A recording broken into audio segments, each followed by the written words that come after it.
Hi and Assalamualaikum. My name is Muhammad Danish Hafizi bin Muhammad Hafiz. My number metric is 06D8023F1063. So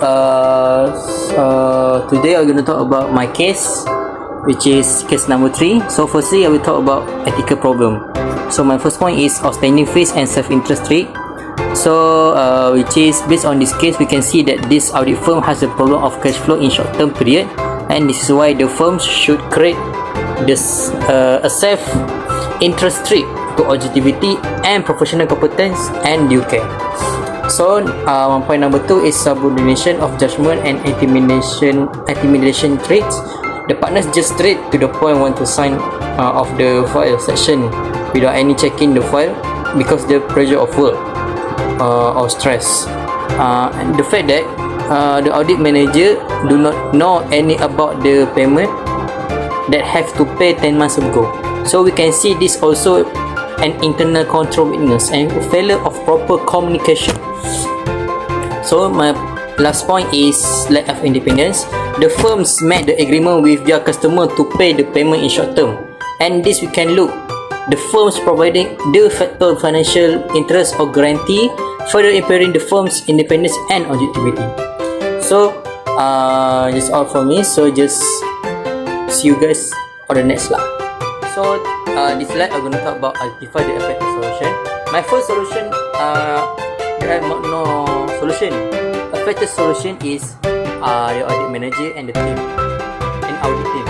Number 2 the bank. Number 3 is company's client, and number 4 is the audit partner, and lastly is audit firm. So see you guys on the next slide. So this slide I will going to talk about evaluate solution. So my first solution is eliminates the self-interest rate of outstanding fees. Number 2 is addressing the client's cash flow, and lastly is completely eliminates all current and perceived threats to objectivity and independence. So see you guys next. So all of these 3 solutions, I will choose one, the best solution, which is addressing the client's cash flow, which is means the auditor should focus on our main audits to verify that the company can survive or not. The auditor's opinion should give honest about the report and the proof to make sure to protect other people from our. So that's all from me. Bye. Hi, Assalamualaikum. My name is Muhammad Hafiz. I am from D85A and my metric number is 06D8023F1063. So today we talk about case study audit. So my choice is case 3. So this is our answer, and let's talk about it. So the main ethical problem from this case is the firm's self-interest rate company A. The firm may feel pressure on company as a client, and because of that, the firms try to avoid making difficult audit judgment, and which might cause the client to leave the firm and might be dissatisfied with the firm. After that, is an advocacy trait. From this case, the firm's auditor has promised the company's directors that the bank will receive the audit accounts on time to support the overdraft facility application, and this will give a big benefit to company A to make any loans on overdraft to the bank. This move puts you in a situation where you are advocating the client's needs to a third party, which is the bank, and not maintaining the role of an impartial auditor and breaking the rules as the auditor.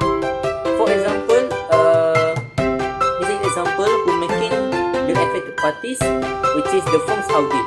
For example, situation is the firm's tarnish its reputation, such as financial risk if outstanding fees cannot be collected. So next paragraph is other than that is the bank. The bank relies on reports to make the decision to increase companies' overdraft facility.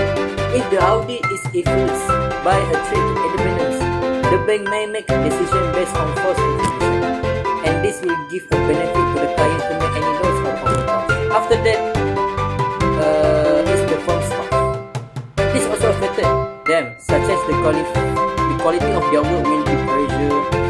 the reason why the partner should discuss with their staff to make sure that the result is good or not. Lastly, this effect not also in the firms or will affect the public. For example, the public will not have high confidence in our profession of auditing and accounting if not follow the rules. The public, we call it netizen, will give bad comments to the firms and will also spread the news to the world and will make the reputation of the firms all. The solution is to appoint an independent and external accountant or non-engagement partner to review the audit quality and judgment and before the report is signed. This is to make sure that all complete a detailed review of the audit plan and before field work is allowed to proceed. This is the essential step to restore compliance with professional computers and UK PCBC and quality control producers. The next solution is to contact with the bank formally and to make sure that the firm's role is strictly that of an independent auditor and the promise to deliver on time does not guarantee and qualified opinion or law approval.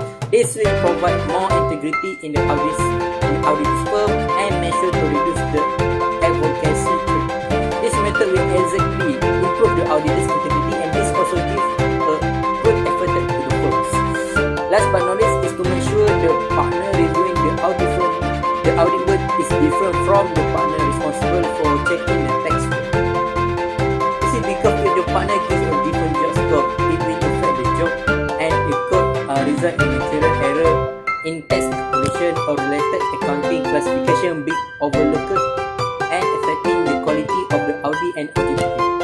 So, the best solution for this problem is the combination of high fee concentration, previous tax work, and the partner's failure to actually review the plan requires a strong safeguard and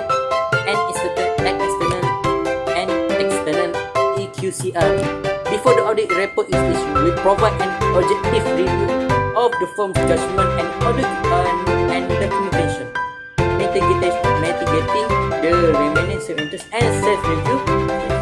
So that's all from me.